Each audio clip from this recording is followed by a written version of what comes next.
నమస్తే ఫ్రెండ్స్, నేను మీ Shravani Harsha. Welcome back to our channel. ఇవాళ మన కథ నిజాయితీ. కథని చివరి వరకు వినండి. నచ్చితే కనుక ఖచ్చితంగా తప్పకుండా ఒక్క లైక్ చేయండి. ఈ కథ పైన మీ విలువైన స్పందనని కామెంట్ రూపంలో మాకు తెలియజేయండి. కొత్త వారు ఎవరైనా చూస్తున్నట్లయితే మన ఛానల్ని సబ్స్క్రైబ్ చేసుకోండి. డోర్ బెల్ మోగుతున్న శబ్దానికి అనుపమ ఇంటి తలుపులు తెరిచింది. ఎదురుగా తన తండ్రి నిలబడున్నారు.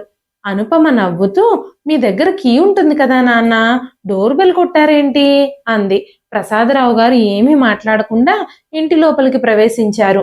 నాన్న, మీరు చాలా టెన్షన్ గా కనిపిస్తున్నారు, ఏమైంది అని అడగగానే ప్రసాదరావు గారు, నాకు ఆరోగ్యం బాగోలేదమ్మా అని చెప్పి గదిలోకి వెళ్ళిపోయారు. ప్రసాదరావు గారు కస్టమ్స్ డిపార్ట్మెంట్ లో పనిచేసేవారు. ఆయన నిజాయితీ గురించి ఆ ఊరంతా కథలు కథలుగా చెప్పుకుంటూ ఉండేవారు. ప్రతి ఒక్కళ్ళు ఆయన్ని చాలా ప్రశంసించేవారు. ఆయన ఏకైక కూతురే అనుపమ. తన తండ్రి అలా పరధ్యానంగా ఉండడం అనుపమకెందుకో కంగారుగా అనిపించింది.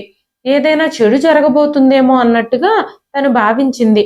ప్రసాదరావు గారు నేరుగా గదిలోకి వెళ్ళిపోయారు. అకస్మాత్తుగా రాత్రి 8 గంటలకి అనుపమ తల్లిదండ్రులు ఇద్దరూ గదిలోనే ఉన్నారు. అనుపమ హాల్లో కూర్చొని టీవీ చూస్తోంది. అదే సమయంలో ఎవరో తలుపులు తట్టడం ప్రారంభించారు. తను తలుపులు తీయకముందే లోపల నుంచి ఎవరొచ్చారు అని అడిగింది. వెంటనే మేం పోలీసులం, తలుపులు తెరవండి అని చెప్పగానే పోలీసులు ఈ టైంలో ఎందుకు వచ్చారు అని కంగారు పడిపోతూ అనుపమ తలుపులు తీసింది. పోలీసులు లోపలికి ప్రవేశించారు. వాళ్ళు ప్రసాదరావు గారితో, మీరు అధికార దుర్వినియోగం చేశారని మాకు ఇన్ఫర్మేషన్ వచ్చింది, అందుకే మిమ్మల్ని అరెస్ట్ చేయడానికి వచ్చాము, మీరు లంచం తీసుకున్నట్టుగా మా దగ్గర ఆరోపణలున్నాయి అనగానే ప్రసాదరావు గారు, నేను జీవితంలో ఒక్క రూపాయి కూడా లంచం తీసుకోలేదు, నేను నిజాయితీగా నా పని చేశాను అని కోపంగా చెప్పారు. కానీ ఆ వచ్చిన వాళ్ళు ఆయన చెబుతున్న మాటల్ని అస్సలు వినలేదు. పోలీసులు ఆయన్ని పట్టుకున్నారు. మిగతా అధికారులందరూ ఇంటి లోపల మొత్తం వెతకడం మొదలుపెట్టారు. ఇంటి ప్రతి మూలలోనూ వెతుకుతున్నారు. అనుపమ ఒకవైపు నిశ్శబ్దంగా నిలబడుంది. తన తల్లిదండ్రులిద్దరూ అరుస్తూ ఏడుస్తున్నారు. ఏం చేస్తున్నారు మీరు, నేను ఏ తప్పు చేయలేదు అని ప్రసాదరావు గారు అరుస్తూనే ఉన్నారు. అప్పుడు ఒక పోలీస్ అధికారి, ఇది మా డ్యూటీ అండి, మా డ్యూటీ మమ్మల్ని చేయనివ్వండి అని చెప్పారు. ప్రసాదరావు గారు ఏదో చెప్పడానికి అనుపమ వైపు చివరిసారిగా చూశారు. కానీ ఆయనని ఏమీ మాట్లాడనివ్వకుండానే పోలీసులు ఆయనని కారులో తీసుకెళ్లిపోయారు.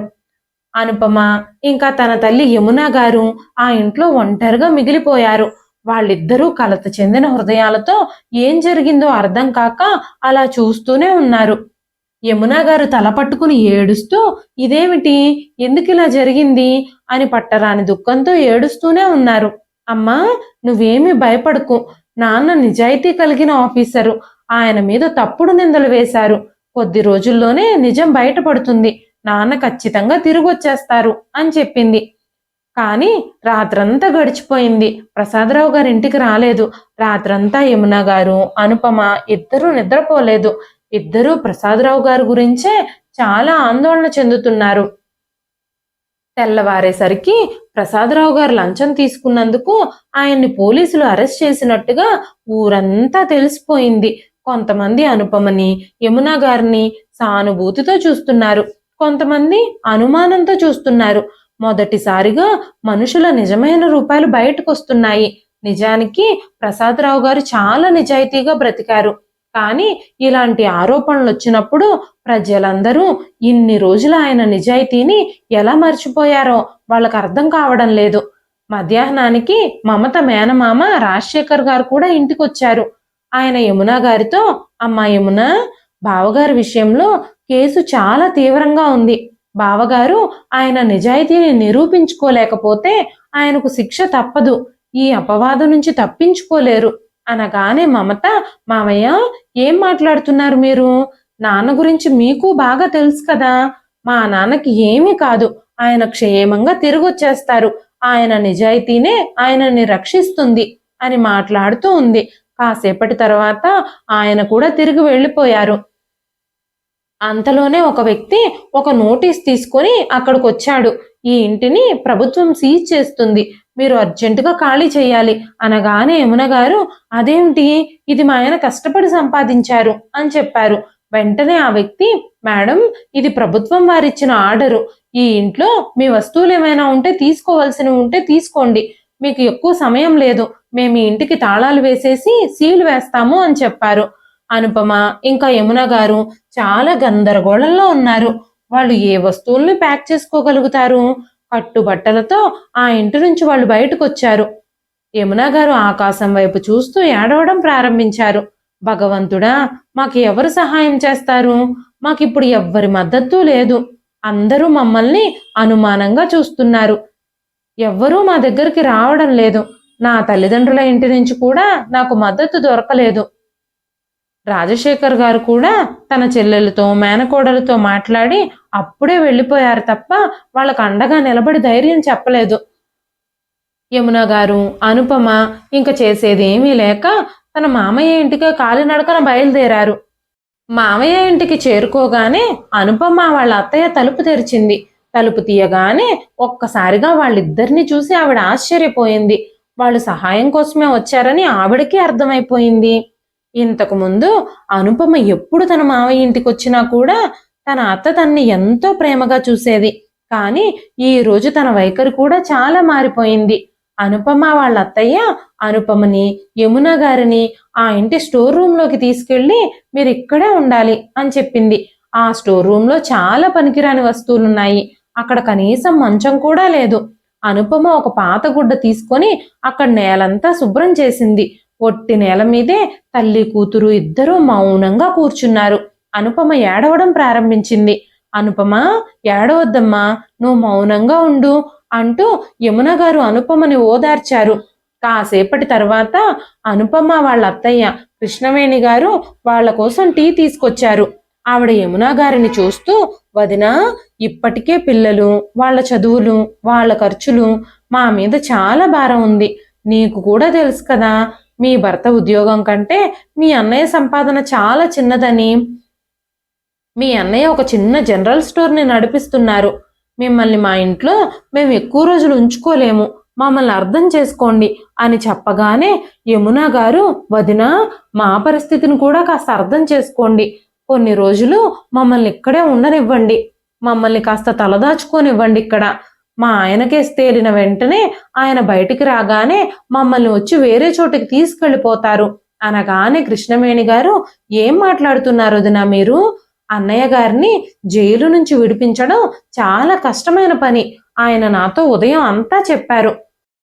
అన్నయ్య గారు బహుశా జైలు నుంచి బయటకు రాకపోవచ్చు అని ఆయన అన్నారు అని చెప్పి అక్కడి నుంచి బయటకు వెళ్ళిపోయింది ఆవిడ. కానీ ఆవిడ మాటలు యమున గారి గుండెల్లో గట్టిగా గుచ్చుకున్నాయి. 2-3 రోజులు యమున గారు, అనుపమ ఇద్దరూ అక్కడే గడిపారు. రాజశేఖర్ గారి ప్రవర్తన కూడా చెల్లెలతోనూ మేనకోడలతోనూ చాలా మొరటుగా ఉంది. చెడ్డ సమయం రాగానే చుట్టుపక్కల వాళ్ల ప్రవర్తనలన్నీ మారిపోయాయి. పరిస్థితులన్నీ బాగున్నప్పుడు అందరూ యమున గారికి, అనుపమకి చాలా విలువిచ్చేవారు. ఇప్పుడు చెడ్డ సమయం వచ్చింది, ఎవ్వరూ వాళ్ళని పట్టించుకోవడం లేదు. ఇంతకుముందు ప్రతి నెల ప్రసాదరావు గారు రాజశేఖర్ గారి కుటుంబానికి విలువైన బహుమతులు పంపించేవారు. ప్రతి విషయంలోనూ ఆయనకి సహాయం చేస్తూ ఉండేవారు. కానీ ఇప్పుడు ఇలాంటి పరిస్థితుల్లో ఆయన భార్యకి, కూతురికి మద్దతు ఇవ్వడానికి కూడా ఎవ్వరూ రాలేదు. అలా 2-3 రోజులు గడిచాయి. కృష్ణవేణి గారు, మీరు ఇంకా ఇక్కడే ఉన్నారు, ఇంకెప్పుడు వెళ్తారు? కూర్చోబెట్టి మేపటానికి ఇక్కడ ఎవ్వరూ తేరగా లేరు. మీరు కనీసం ఇంట్లో పనులన్నా చేస్తే మీకు భోజనం పెడతాను. మీరు పాత్రలు కడిగి బట్టలు ఉతకండి. మీరు స్టోర్ రూమ్లో ఉంటున్నారు కదా, ఆ గదంతా శుభ్రం చేయండి, ఇల్లు కూడా శుభ్రం చేయండి అని చెప్పగానే అనుపమ, అత్తయ్య, మీరు ఆందోళన చెందాల్సిన అవసరం లేదు, నేను ప్రతి పని చేస్తాను అని చెప్పి అనుపమ ఇంటి పనులన్నీ చేయడం మొదలుపెట్టింది. అనుపమ తన తల్లికి ఏ పని చెప్పలేదు. ఎందుకంటే యమున గారు అప్పటికే షాక్లో ఉన్నారు. యమున గారు తన కూతురు ఆ ఇంట్లో పని మనిషిలా మారడం చూసి చాలా ఇబ్బంది పడేవాళ్ళు. ఎందుకంటే ఆవిడిప్పటి వరకు తన కూతురు అనుపమతో ఇంట్లో ఏ పని చేయించలేదు. ప్రతి పనికి వాళ్ళింట్లో పని వాళ్ళు ఉండేవాళ్ళు. కానీ కొన్ని రోజుల్లోనే పరిస్థితులన్నీ మారిపోయాయి. తన పుట్టింట్లో తన కూతురు పని మనిషిలా మారడాన్ని యమున గారు అస్సలు తట్టుకోలేకపోయారు. కృష్ణవేణి గారు అక్కడితో ఆగకుండా అనుపమని ఎప్పుడూ తిట్టడం, ప్రసాదరావు గారి గురించి చెడుగా మాట్లాడడం మొదలుపెట్టారు. ఆవిడ అనుపమతో, మీ నాన్న మంచివాళ్ళు కాదు, పెద్ద లంచగొండి. ఆయన అన్ని లంచాలు తిన్న తర్వాతే ఆయన్ని పోలీసులు ఎలా వదిలిపెడతారు? మీ నాన్న జైల్లోనే ఉంటారు, బయటికి రావడం అనేది అసంభవం అని మాట్లాడుతూ ఉండగానే అనుపమ కోపంగా, ఏం మాట్లాడుతున్నారు అత్తయ్య మీరు? మా నాన్న మీకు ఎంత సహాయం చేశారు, ఆ కృతజ్ఞత కూడా లేదు మీకు. అయినా మా నాన్న లంచగొండి కాదు, మా నాన్న నిజాయితీ గల ఆఫీసరు. ఆయన నిజాయితీ గురించి మీకు తెలుసు. ఏదో ఒక రోజు ఆయన నిజాయితీ అందరి ముందుకు బయటకు వస్తుంది అని కోపంగా అనగానే, కృష్ణవేణి గారు, ఎంత పొగరే నీకు, నా ఇంట్లో ఉంటూనే నన్ను అవమానిస్తావా? అసలు నీ పెంపకమే సరిగ్గా లేదు వదినా, ఇదేనా ఆడపిల్లని పెంచే పద్ధతి అనగానే అనుపమ కోపంగా, ఏంటమ్మా నువ్వేమీ మాట్లాడవు? అత్తయ్య అన్నన్ని మాటలు అంటూ ఉంటే, నాన్నని అవమానిస్తూ ఉంటే నువ్వు మౌనంగా చూస్తూ ఉంటావేమిటి? నాన్నేమిటో నీకు తెలియదా? వీళ్ళకి తెలియదా? ఎందుకు అలా మాట్లాడుతున్నారు? నీ ముందు మాట్లాడడానికి కూడా ధైర్యం చేయని అత్తయ్య ఈరోజు ఇన్ని మాటలు మాట్లాడుతుంది. నాకు ఈ ఇంట్లో ఉండడం అస్సలు ఇష్టం లేదమ్మా. మాటి మాటికి అత్తయ్య నాన్నని అవమానిస్తుంది. మనం ఇంటి నుంచి వెళ్ళిపోదాం పదమ్మా అని అనుపమ అనగానే, అలా మాట్లాడొద్దు అనుపమ. మనకి ఈ ఊర్లో మావయ్య వాళ్ళు తప్ప తెలిసిన వాళ్ళెవ్వరూ లేరు. మీ నాన్నగారు త్వరలోనే తిరిగి వచ్చేస్తారు. అప్పటి వరకు మనం ఇవన్నీ సహించాల్సి ఉంటుంది అని చెప్పారు. కానీ కృష్ణవేణి గారు, ఇక మీదట మీరు నా ఇంట్లో ఉండడానికి వీల్లేదు. ముందు మీరిద్దరూ బయటకు నడవండి అని కఠినంగా మాట్లాడగానే అనుపమ తన తల్లి చేయి పట్టుకుని రైల్వే స్టేషన్కి తీసుకొచ్చింది. అమ్మా, మనం వేరే చోటుకు వెళ్ళిపోదాము, ఇక్కడ మాత్రం ఉండొద్దు అని చెప్పింది. తల్లి కూతురు ఇద్దరూ వేగంగా నడుస్తూ ఉన్నారు. రైల్వే స్టేషన్లో ఒక ప్లాట్ఫారం మీద బెంచ్ మీద తల్లి కూతురు ఇద్దరు కూర్చున్నారు. అక్కడే కాలేజీ యూనిఫామ్లో కొంతమంది అమ్మాయిలు ట్రైన్ ఎక్కడానికి వచ్చారు. వాళ్ళని చూడగానే అనుపమ, అమ్మా, నేను ఇప్పుడు కాలేజీకి ఇక వెళ్ళలేనా? నేను బాగా చదువుకోవాలి అని ఎంతో ఆశపడ్డాను అని అనుపమ అన్నప్పుడు వెంటనే యమున గారు, అమ్మా అనుపమ, ఇప్పుడు మనకి తినడానికి తిండి కూడా లేదు. ఇప్పుడు కాలేజీకి వెళ్ళడం అసంభవం, నువ్వు చదువుకోవడం అసాధ్యం. మనకు పగలు రాత్రి సజావుగా గడిచిపోవడమే చాలా ఎక్కువ అని చెప్పినప్పుడు అనుపమ జాలిగా అక్కడున్న కాలేజీ పిల్లల్ని చూస్తూనే ఉంది. ఆ తరువాత ఒక కానిస్టేబుల్ వాళ్ళ దగ్గరకు వచ్చి, చాలాసేపటి నుంచి మిమ్మల్ని చూస్తూనే ఉన్నాను, మీరు చాలాసేపటిగా ఇక్కడే కూర్చుని ఉన్నారు, మీరు అసలు ఎక్కడికి వెళ్ళాలి అని అడగగానే యమున గారు చేతులు ముడుచుకుంటూ, మేము నిరాశ్రయులము, మాకు ఇల్లు లేదు, మాకెవ్వరి సహాయము లేదు, మేము ఎక్కడికి వెళతాము, దయచేసి మమ్మల్ని ఇక్కడే ఉండనివ్వండి అనగానే ఆ కానిస్టేబుల్, మీరు పాత రైల్వే స్టేషన్ దగ్గరికి వెళ్ళండి అమ్మా, మీలాంటి వాళ్ళ కోసం అక్కడ షెల్టర్ ఉంటుంది, ఇక్కడుంటే ప్రయాణికులందరూ ఇబ్బంది పడతారు, మీరు అక్కడైతే విశ్రాంతి తీసుకోవచ్చు అని చెప్పగానే అనుపమ తన తల్లిని తీసుకుని పాత రైల్వే స్టేషన్ దగ్గరకు వెళ్ళింది. అక్కడ రైల్వే స్టేషన్ చాలా భిన్నంగా ఉంది. పైన కప్పు మాత్రమే ఉంది. అది చాలా పాడుపడిపోయి ఉంది. రైళ్ళు అక్కడికి రావడమే లేదు. కానీ అక్కడ వాళ్ళకు ఒక చిన్న గది ఇవ్వబడింది. పక్కనున్న వాళ్ళకి కొంచెం ఆహారం కూడా ఇంకా పానీయాలు కూడా ఏర్పాటు చేశారు. అలా మరొక 4 రోజులు గడిచిపోయాయి. అప్పుడు అనుపమ, నేను ఏదో ఒకటి చెయ్యాలి, నా తండ్రి గురించి ఎలాగైనా తెలుసుకోవాలి, ఆయన్ని పోలీసులు తీసుకెళ్లి చాలా రోజులు గడుస్తోంది, అప్పటి నుంచి ఆయన గురించి ఇన్ఫర్మేషనే లేదు, నా తండ్రిని వెతకడానికి నేను ఎక్కడికో చోటుకి వెళ్ళాలి, కానీ నేను ఎక్కడికి వెళ్ళాలి? ఆయన జీవితం గురించి కూడా నాకు పూర్తిగా తెలియదు. నేను మా అమ్మని కూడా జాగ్రత్తగా చూసుకోవాలి.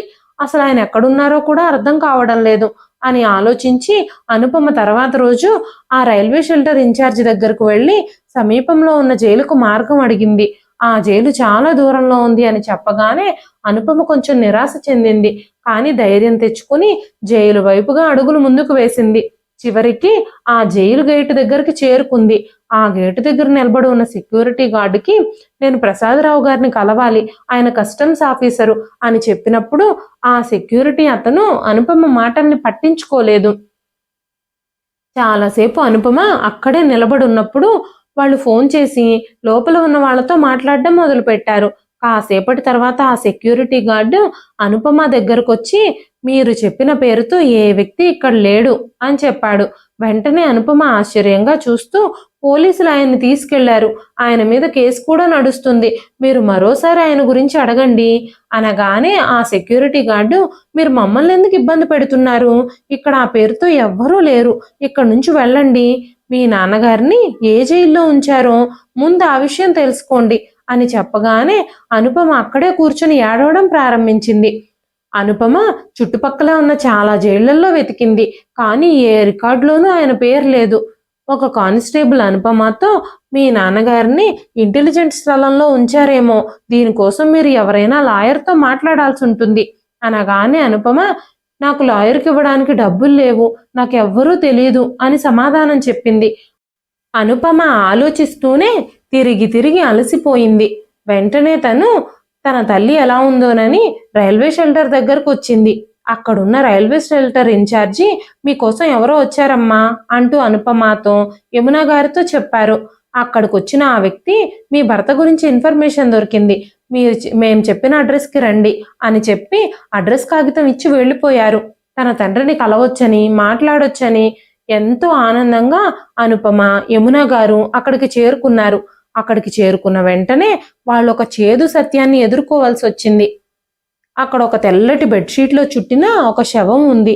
చాలా మంది అక్కడ ఇక్కడ మాట్లాడుకుంటున్నారు. అది ఒక హాస్పిటల్. కొంతమంది బాధపడుతున్నారు. ఈ వ్యక్తి ఎవరు అంటూ అనుపమ వణుకుతున్న స్వరంతో అడిగింది. అక్కడున్న వాళ్ళు, ఈ వ్యక్తి కస్టమ్స్ ఆఫీసర్ ప్రసాదరావు గారు అని చెప్పారు. మా నాన్న చనిపోయారా అంటూ ఆ మాటలు విన్న అనుపమ ఒక్కసారిగా షాక్ అయిపోయింది. యమున గారి పరిస్థితి అయితే అస్సలు చెప్పనక్కర్లేదు. ఇదంతా ఎలా జరిగింది అని అనుపమ ధైర్యం తెచ్చుకొని అక్కడున్న పోలీసులను అడిగింది. వెంటనే ఆ పోలీస్ ఆఫీసర్, మీ నాన్నగారు జైలు నుంచి తప్పించుకోవడానికి ప్రయత్నించారు.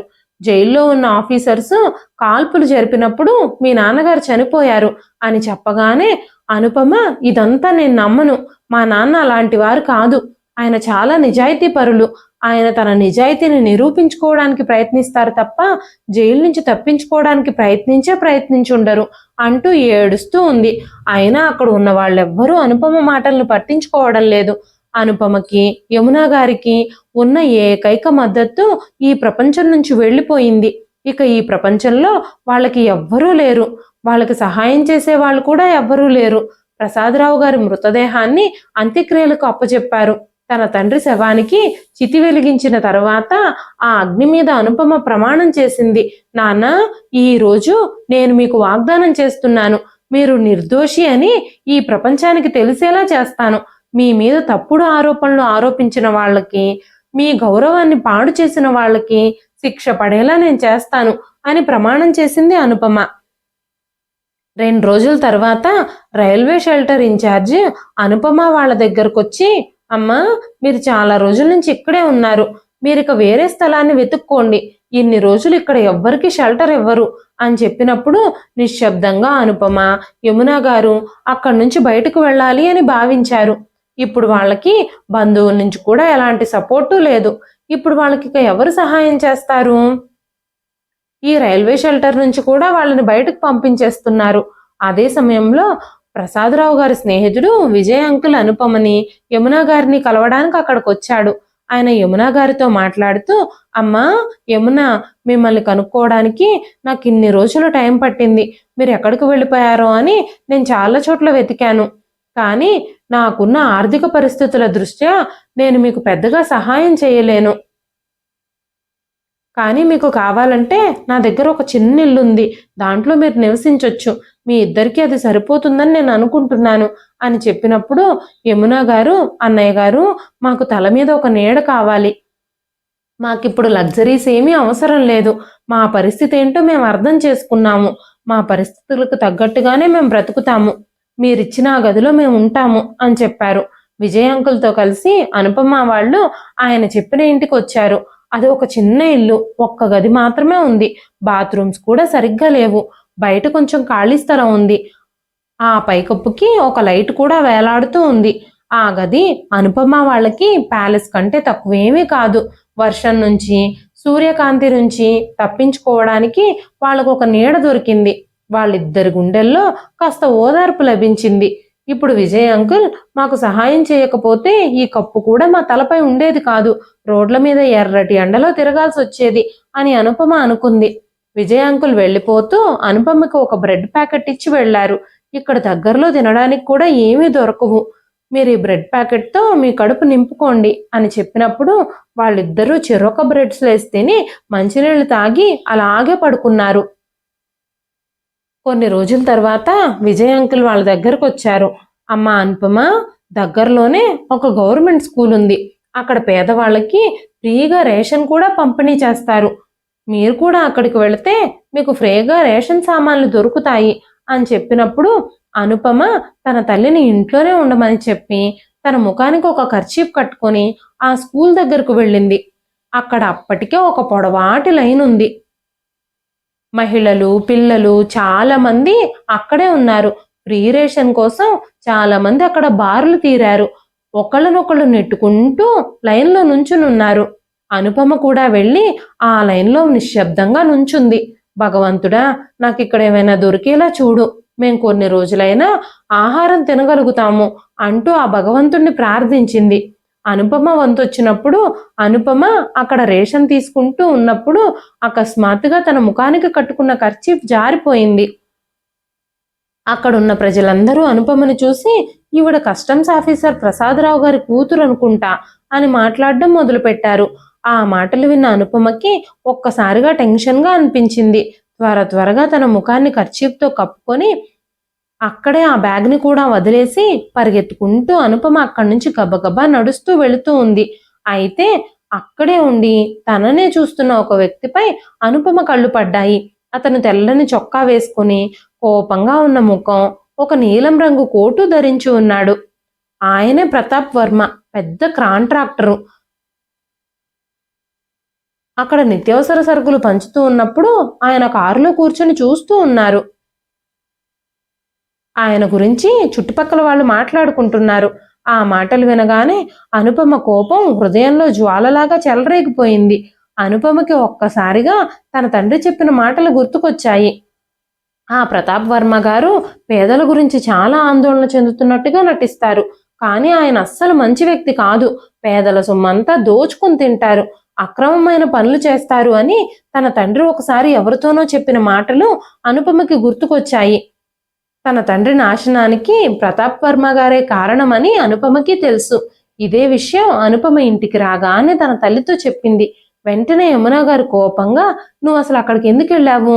మనం ఇప్పుడు ఎలాంటి పలుకుబడి లేని పేదవాళ్ళం, అలాంటి డబ్బున్న వ్యక్తులతో పెట్టుకుంటే మనం గెలవలేము అని చెప్పగానే అనుపమ, అమ్మా నువ్వెందుకు భయపడుతున్నావు? మనం న్యాయం వైపు నిలబడున్నాము, మన హక్కుల్ని మనం తీసుకోవాలి అని తన తల్లితో చెప్పింది అనుపమ.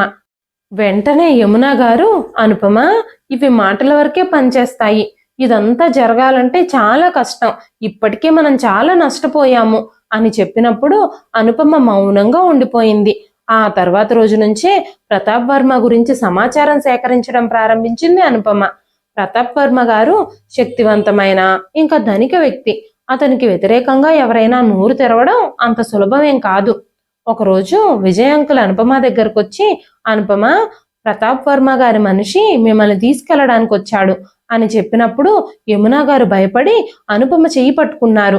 నేను నిన్ను ఎక్కడికి వెళ్ళనివ్వను అనుపమ, ఇప్పటికే నేను నా భర్తను కోల్పోయాను, నా కూతుర్ని కూడా నేను కోల్పోలేను అని యమున గారు ఏడవడం మొదలుపెట్టారు. వెంటనే అనుపమ, అమ్మా నాకేమీ కాదు, విజయ్ అంకుల్ మీరమ్మని జాగ్రత్తగా చూసుకోండి, నేను ఇప్పుడే వస్తాను అని చెప్పి ధైర్యంగా అనుపమ బయటకొచ్చింది. అక్కడే ఒక నల్ల కారు ఆగుంది. 2 గార్డులు కూడా సమీపంలో నిలబడున్నారు.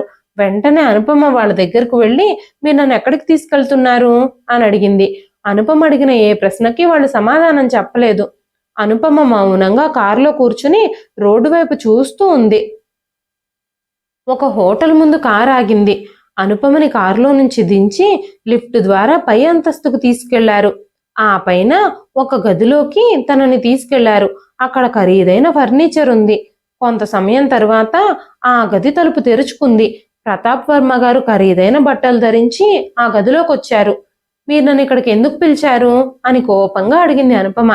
నేను నీతో మాట్లాడాలి అని అనుకుంటున్నాను అని అనగానే, మీరు నా తండ్రిని మా నుంచి దూరం చేశారు, ఇంకా మా జీవితంలో లాక్కోవడానికి ఏముంది అని అనుపమ అంది. అనుపమ, నువ్వు నన్ను ద్వేషిస్తున్నావని నాకు తెలుసు, కానీ నా మాట విను. నేను నిన్ను నా జీవిత భాగస్వామిగా మార్చుకోవాలి అని అనుకుంటున్నాను. నేను మొదటిసారి నిన్ను చూసినప్పుడే నన్ను నువ్వు ద్వేషిస్తున్నావని నాకు తెలిసింది. ఎప్పటి నుంచో నేను నిన్ను కావాలి అని అనుకుంటున్నాను. అప్పటి నుంచి నీ కోసం ఎదురు చూస్తూనే ఉన్నాను అనగానే అనుపమ కోపంగా, నా తండ్రిని మాకు దూరం చేసి ఆయనకున్న పేరుని ప్రతిష్టని కూడా చెడగొట్టి ఇప్పుడు నువ్వు నా జీవితాన్ని కూడా నాశనం చేయాలి అని అనుకుంటున్నావా? అది ఎప్పటికీ జరగదు, నేను అది ఎప్పటికీ జరగనివ్వను అని అనుపమ అనగానే, ప్రతాప్ వర్మ, నేను అలాంటి వ్యక్తిని కాదు. నువ్వు నా గురించి ప్రతిదీ కనుక్కున్నావు కదా, దయచేసి నా మాట విను అంటూ ఆయన అనుపమకి దగ్గరగా జరిగాడు. అనుపమ భుజం మీద తన చెయ్యి ఉంచాడు. వెంటనే అనుపమ ఆయన్ని లాగిపెట్టి చెంపదెబ్బ కొట్టింది. ఆ చెంపదెబ్బ శబ్దం ఆ గదంతా ప్రతిధ్వనించింది. నా గౌరవాన్ని భంగపరచడానికి, నా తండ్రి మరణానికి కారణం ఎవరైతే ఉన్నారో ఆ వ్యక్తే నన్ను ఇక్కడికి పిలిచారు. ఇంకెప్పుడు మీ ముఖాన్ని నాకు చూపించొద్దు. మీ గురించి నిజాలన్నీ తెలుసుకొని అప్పుడు నేను మళ్ళీ మీ దగ్గరకు వస్తాను. మీకు శిక్ష పడేలా చేస్తాను. మా నాన్న నిర్దోషి అని నేను ఎలాగైనా నిరూపిస్తాను. మీ ముఖం చూడడం కూడా నాకు ఇష్టం లేదు. మా నాన్న మరణానికి ఖచ్చితంగా నేను మీ దగ్గర ప్రతీకారం తీర్చుకుంటాను అని చెప్పి అనుపమ అక్కడి నుంచి వెళ్ళిపోయింది. ఇంటికి వెళ్ళగానే యమున గారు అనుపమని అడిగారు ఏం జరిగింది అని. అమ్మా, ఆయన నాతో తప్పుగా ప్రవర్తించడానికి ప్రయత్నించారు. నేను ఆయన్ని చెంపదెబ్బ కొట్టి అక్కడి నుంచి తప్పించుకుని వచ్చేశాను అని చెప్పగానే యమున గారు అనుపమ చేతిని తన చేతిలోకి తీసుకుని, నా కూతుర్ని క్షేమంగా మళ్ళీ నా దగ్గరకు తీసుకొచ్చినందుకు చాలా థ్యాంక్స్ దేవుడా అంటూ ఆ భగవంతుడికి కృతజ్ఞతలు చెప్పడం మొదలుపెట్టారు. ఆ రాత్రి అనుపమ సరిగ్గా నిద్రపోలేదు. మరుసటి రోజు ఉదయం విజయ్ అంకుల్ మళ్ళీ అక్కడికి వచ్చారు. ఆయన అక్కడికి వచ్చినప్పుడు ఆయన చేతిలో ఒక బ్యాగ్ కూడా ఉంది. ఇందులో రేషన్ వస్తువులు, మందులు ఉన్నాయి. దీన్ని ప్రతాప్ వర్మ పంపించినట్టుగా తెలుస్తుంది. బయట ఒక వ్యక్తి తెచ్చి నాకు ఇచ్చి వెళ్ళాడు అని ఆయన చెప్పగానే, నా తండ్రి చావుకి కారణమైన హంతకుడు వీటిని పంపించాడు. మేము వాటిని ఎలా అంగీకరిస్తామని మీరు అనుకుంటున్నారు అంకుల్? వాటిని వెంటనే ఇక్కడి నుంచి తీసుకెళ్ళిపోండి అని చెప్పినప్పుడు విజయ్ అంకుల్ అనుపమతో, అమ్మ అనుపమ, నువ్వు మీ పరిస్థితి గురించి కూడా ఆలోచించు. మీ అమ్మ కూడా అనారోగ్యంతో ఉంది. ఈ వస్తువులన్నింటినీ మీరు తీసుకోండి అన్నారు. ఎంత ఇబ్బందుల్లో ఉన్నా సరే, నా తండ్రి చావుకి కారణమైన వ్యక్తి పంపించిన ఈ వస్తువుల్ని మేము తీసుకోము. దానికి నా హృదయం ఎప్పటికీ అంగీకరించదు అని చెప్పి అనుపమ వాటిని వెనక్కి తిప్పి పంపించేసింది. ఆ రోజు సాయంత్రం అనుపమ మెడిసిన్స్ కోసం రోడ్డు మీదకి వెళ్ళినప్పుడు తను తన కాలేజీ ఫ్రెండ్ని కలిసింది. తన ఫ్రెండ్ రమ్య, అను, ఇన్ని రోజులు ఏమైపోయావు నువ్వు? మీ నాన్నగారి గురించి తెలిసింది. నేను చాలా బాధపడ్డాను. మా అన్నయ్య రోహిత్ మీ విషయంలో చాలా ఆందోళన చెందుతున్నాడు. నువ్వు కావాలనుకుంటే ఒక్కసారి మా అన్నయ్యతో మాట్లాడు అని చెప్పింది. అనుపమ ఇంటర్ సెకండ్ ఇయర్ చదువుతున్నప్పుడు రమ్య వాళ్ళ అన్నయ్య రోహిత్ ఇంజనీరింగ్ ఫైనల్ ఇయర్ చదువుతున్నాడు. రోహిత్కి అనుపమ అంటే చాలా ఇష్టం. కానీ అనుపమ తన ప్రేమని ఎప్పుడూ అంగీకరించలేదు. తన తండ్రి మీద ఉన్న గౌరవం వల్ల తన తండ్రి ముందు ఈ విషయంలో తలదించుకుని నిలబడాల్సి వస్తుందేమోనన్న భయంతో రోహిత్ని ఇష్టపడడానికి సంశయించింది. ఇప్పుడు రోహిత్ తనకేమైనా సహాయం చేయగలడేమోనని రోహిత్ని కలవాలి అనుకుంది అనుపమ. ఒక చిన్న కేఫ్లో రోహిత్ని అనుపమ కలుసుకుంది. రోహిత్ అనుపమ వైపు చూశాడు. అతని కళ్ళల్లో అదే ప్రేమ మిగిలింది. రోహిత్, నాకు నీ సహాయం కావాలి అని అనుపమ రోహిత్తో చెప్పింది. మా నాన్న మీద చేసిన ఆరోపణలన్నీ అబద్ధాలు అని మనం కనిపెట్టి మా నాన్నని నిర్దోషిగా నిరూపించాలి అని చెప్పగానే రోహిత్, అనుపమ, నేను నీకోసం ఏదైనా చేస్తాను అని చెప్పాడు. కానీ దానికోసం మీ నాన్నగారు చివరిగా సంతకాలు చేసిన ఫైల్స్ని మనం కనిపెట్టాలి. నేను ఎలాగైనా సరే ఆ ఫైల్స్ని కనిపెడతాను అని చెప్పాడు రోహిత్. ప్రసాదరావు గారి క్యాబిన్లోకి పర్మిషన్ కోసం ప్రసాదరావు గారి స్నేహితులని, ఆఫీస్ కొలీగ్స్ని, కొంతమందిని కలుసుకున్నాడు రోహిత్. ఆ క్యాబిన్ మొత్తం వెతికి ఒక ఫైల్ కనిపెట్టాడు. ఒకరోజు అర్ధరాత్రి రోహిత్ వెళ్ళి అనుపమని కలిశాడు. అనుపమ సైలెంట్గా తన తల్లికి తెలియకుండా ఒక నిర్మానుష్య ప్రదేశంలో రోహిత్ని కలిసింది. అనుపమ, చివరికి మనం కనిపెట్టాలి అనుకున్న ఫైల్ని సంపాదించాను నేను అంటూ ఆ ఫైల్ తెరిచాడు రోహిత్. వీటిల్లో అన్ని పేపర్ల మీద ప్రభుత్వం స్టాంపులు వేసున్నాయి. ప్రతి విషయానికి వివరాలు కూడా ఉన్నాయి. ఈ ఫైల్ చూస్తున్నప్పుడు ఒక నివేదిక నా కళ్ళల్లో పడింది. చాలా రోజుల క్రితం మీ నాన్నగారు అక్రమ వస్తువులతో నిండి ఉన్న ఒక ట్రక్కును పట్టుకున్నారు. ఆ ట్రక్ ఎవరిదో అని నేను చూడగానే ఒక్కసారిగా నా ఫ్యూజులు ఎగిరిపోయాయి. ఆ ట్రక్ ఎవరిదో కాదు, ప్రతాప్ వర్మది అని చెప్పగానే అనుపమ ఒక్కసారిగా షాక్ అయిపోయింది. ప్రతాప్ వర్మ, వినోద్ వర్మ ఇద్దరు అన్నదమ్ములు. వినోద్ వర్మ పెళ్లి చేసుకొని న్యాయంగా వ్యాపారం చేసుకుంటూ వేరైపోయాడు. ఈ ప్రతాప్ వర్మ మాత్రం అక్రమంగా వ్యాపారాలు చేస్తూ అందరికీ లంచాలు ఎలచూపి లాభాలు గటిస్తూ ఉంటాడు. ఆయన ఆడపిల్లల జీవితాలతో కూడా ఆడుకుంటూ ఉంటాడు. ఆయన ట్రక్నే మీ నాన్నగారు సీజ్ చేశారు. ఆ ట్రక్ని వదిలిపెట్టమని మీ నాన్నకి వాళ్ళు డబ్బాస చూపించారు. డబ్బుకి లొంగకపోవడంతో బెదిరించారు. ఆయన వాళ్ళ బెదిరింపులకు కూడా లొంగి ఉండుండరు. అందుకే కావాలనే ఆయన నేరాలని బయటకు రాకుండా చేయడానికే మీ నాన్న కరప్టెడ్ ఆఫీసర్ అని ప్రూవ్ చేసి ఆయన అడ్డు తొలగించుకోవడానికి ప్రయత్నించాడు అని చెప్పగానే అనుపమ కోపంతో ఊగిపోయింది. నా తండ్రిని నిర్దోషి అనే విషయాన్ని అందరి ముందుకి నేను తీసుకెళ్తాను. నువ్వు నాకు సహాయం చేస్తావు కదా రోహిత్ అని రోహిత్ని అడగగానే ఆ సమయంలో రోహిత్ ఎలాంటి సమాధానము చెప్పలేదు. కాసేపటి తర్వాత రోహిత్, అనుపమ, నేను నీకు ఎలాంటి సహాయం చేయలేను, నన్ను క్షమించు అని చెప్పగానే అనుపమ ఆశ్చర్యపోయింది. నా తల్లిదండ్రులకి ప్రతాప్ వర్మ నుంచి చాలా బెదిరింపులు వస్తున్నాయి. నేను గనక ముందుకు వెళితే నా కుటుంబం ప్రమాదంలో పడుతుంది అని చెప్పగానే అనుపమకి కన్నీళ్ళు వచ్చాయి. ఇప్పటి వరకు నేను నీకు చాలా సహాయం చేశాను.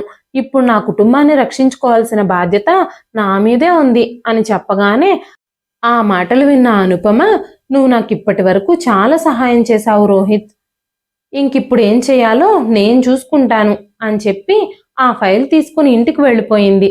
ఇంటికి వెళ్లేసరికి యమునా గారు గుమ్మంలోనే కూర్చునున్నారు. ఏం జరిగింది అనుపమ, ఎక్కడికి వెళ్ళావు నువ్వు అంటూ ఆవిడ అనుపమని ప్రశ్నించింది. వెంటనే అనుపమ తన తల్లిని కౌగులించుకుంది. ఆ ఫైల్ తన తల్లి ముందు పెట్టింది. నా తండ్రి నిర్దోషి, ఆయన మీద కుట్ర జరిగింది, నా తండ్రికి ఇలాంటి పరిస్థితిని తీసుకొచ్చాడు ఆ ప్రతాప్ వర్మ అంటూ ఏడుస్తూ చెప్పింది అనుపమ. యమునా గారు కూడా తన కూతుర్ని పట్టుకుని ఏడుస్తూ, నా భర్త నిజాయితీ లేనివాడు కాదు, నిజాయితీ పరుడు, నువ్వు ఎలా పోరాడతావో నాకు తెలియదు, మీ నాన్న నిర్దోషి అనే విషయాన్ని బయటకు తీసుకురావాలి అని చెప్పగానే అనుపమ, ఈ స్కామ్లో చాలా మంది ఉన్నారు, చాలా పలుకుబడి కలిగిన వ్యక్తులు ఉన్నారు, కానీ ప్రతి ఒక్కరిని నేను బయటకు తీసుకొస్తాను అని తన తల్లికి మాట ఇచ్చింది అనుపమ. మరుసటి రోజు ఉదయం అనుపమ తన మొహానికి చున్నీ కట్టుకొని ఆ ఫైల్ని బ్యాగ్లో పెట్టుకొని వినయ్ వర్మ గారి ఆఫీస్కు వెళ్ళింది. ప్రతాప్ వర్మ గారి అన్నయ్య వినయ్ వర్మ గారిని కలవడానికి అపాయింట్మెంట్ కూడా తీసుకుంది.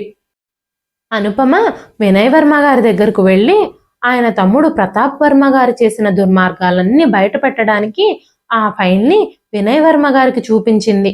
వినయ్ వర్మ గారు ఆ ఫైల్ని చూసి, మీ నాన్నగారు అరెస్ట్ అయినప్పుడు, ఆయన చనిపోయినప్పుడు నాకు ఆయన విషయంలో చాలా అనుమానాలు వచ్చాయి. ఈ విషయంలో మా తమ్ముడు తప్పే ఉండుంటుందని నేను ఎప్పుడూ అనుకున్నాను, కానీ ఈ విషయాలేవీ నేను పట్టించుకోలేదు. నా తమ్ముడు ఇంత దుర్మార్గుడు అని నేను అనుకోలేదు. ఒక మనిషి జీవితాన్ని నాశనం చేసి ప్రాణం కూడా తీసేంత దుర్మార్గంగా తయారయ్యాడు వాడు. వాడి పాపాలకి తగిన శిక్ష పడేలాగా ఎలాగైనా నేను చేస్తాను. నువ్వేమీ బాధపడకమ్మా, నేను మా లాయర్ గారితో మాట్లాడతాను, ఆయన నీకు సహాయం చేస్తారు. మా తమ్ముడికి వ్యతిరేకంగా కోర్టులో కేసు ఫైల్ చేద్దాము, మీ నాన్నగారికి న్యాయం జరిగేలా చూద్దాము అని అనుపమకి భరోసా ఇచ్చారాయన. ఆ తరువాత వినయ్ వర్మ గారి లాయరు అనుపమని కలిశారు. అనుపమ ప్రతాప్ వర్మ గారికి వ్యతిరేకంగా, తన తండ్రికి జరిగిన అన్యాయానికి వ్యతిరేకంగా కోర్టులో కేసు ఫైల్ చేసింది. లాయర్ గారు చాలా కష్టపడి వాదించారు. సాక్ష్యాధారాలన్నీ చాలా కష్టపడి సంపాదించారు. ప్రతాప్ వర్మ గారి ఇన్ఫ్లుయెన్స్ కారణంగా కోర్టులో సాక్ష్యం చెప్పడానికి ఎవ్వరూ ముందుకు రాలేదు. వినయ్ వర్మ గారు ఆయన మంచితనంతో కొంతమంది సాక్షులని కోర్టులో సాక్ష్యం చెప్పడానికి ఒప్పించారు.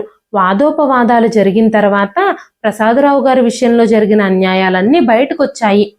అక్రమ వస్తువుల రవాణా చేస్తూ వాటిని పట్టుకున్నందుకు గాను ప్రసాదరావు గారికి లంచం ఆఫర్ చేసి ఆయన లంచానికి లొంగకపోవడంతో అక్రమ కేసుల్లో ఆయన్ని ఇరికించి ఆయన ప్రాణాలు కూడా పోవడానికి కారణమైన ప్రతాప్ వర్మ గారికి కోర్టు జైలు శిక్ష విధించింది. అంతేకాకుండా ఆయనకి సహాయం చేసిన పోలీస్ డిపార్ట్మెంట్లో ఉన్న వ్యక్తులకి, మిగతా వ్యక్తులకి కూడా కోర్టు శిక్ష విధించింది. ఆ రోజు కోర్టులో ప్రసాదరావు గారు నిర్దోషి అని, ఆయన కరెక్టెడ్ ఆఫీసర్ కాదు అని, ఆయన నిజాయితీ గల ఆఫీసర్ అని కోర్టు తీర్పు చెప్పింది. ఆ తీర్పు వింటున్నప్పుడు అనుపమ ఇంకా యమున గారు గర్వంతో తల ఎత్తుకుని నిలబడ్డారు. గవర్నమెంట్ సీజ్ చేసిన తమ ఇంటిని కూడా తిరిగి అనుపమకి, తన తల్లికి కోర్టు వారు అప్పగించారు. ఇప్పుడు అనుపమ, యమున గారు చాలా గౌరవంగా ఆ ఇంట్లో అడుగు పెట్టారు. అనుపమ ఇంజనీరింగ్లో కూడా జాయిన్ అయింది. కొన్ని రోజుల తర్వాత రోహిత్ తన తల్లిదండ్రులతో కలిసి పెళ్లి సంబంధం మాట్లాడడం కోసం అనుపమ వాళ్ళింటికి వచ్చాడు. అనుపమకి ఎంతగానో సహాయం చేసి తన తండ్రి నిర్దోషి అని నిరూపించుకోవడానికి అన్ని ఆధారాల్ని కష్టపడి సంపాదించినందుకు రోహిత్ మీద ఎప్పటి నుంచో మనసులో ఆరాధ భావం కలిగింది అనుపమకి. ఇప్పుడు తన తల్లిదండ్రులతో ఇంటికొచ్చి తమ పెళ్లి విషయం మాట్లాడాలి అనుకుంటున్న రోహిత్ని చూసి తనకి చాలా సంతోషంగా అనిపించింది. యమున గారు కూడా రోహిత్ వాళ్ళ కుటుంబంతో చాలా మంచిగా మాట్లాడారు. అనుపమ చదువు పూర్తయిన వెంటనే రోహిత్కిచ్చి పెళ్లి చేయాలని కుటుంబ సభ్యులందరూ నిర్ణయించుకున్నారు. ఇప్పుడు అనుపమ, యమున గారు తమ ఇంట్లో ఆత్మగౌరవంతో బ్రతుకుతున్నారు. ఏ జనాల ముందైతే అన్యాయంగా వేసిన నిందల కారణంగా వాళ్ళు తలదించుకున్నారో ఆ జనాల ముందే ఇప్పుడు తండ్రి నిజాయితీ కారణంగా తల ఎత్తుకు తిరుగుతున్నారు. ఇదండి ఈ రోజు కథ. ఈ కథ మీకు ఎలా అనిపించింది? కథ నచ్చితే ఒక లైక్ చేయండి. ఈ కథ పైన మీ విలువైన స్పందనని కామెంట్ రూపంలో మాకు తెలియజేయండి. మరెన్నో ఇలాంటి ఇంట్రెస్టింగ్ కథల కోసం మన ఛానల్ని సబ్స్క్రైబ్ చేసుకోండి. మరొక మంచి కథతో రేపు మళ్ళీ కలుస్తానండి. అంతవరకు సెలవు.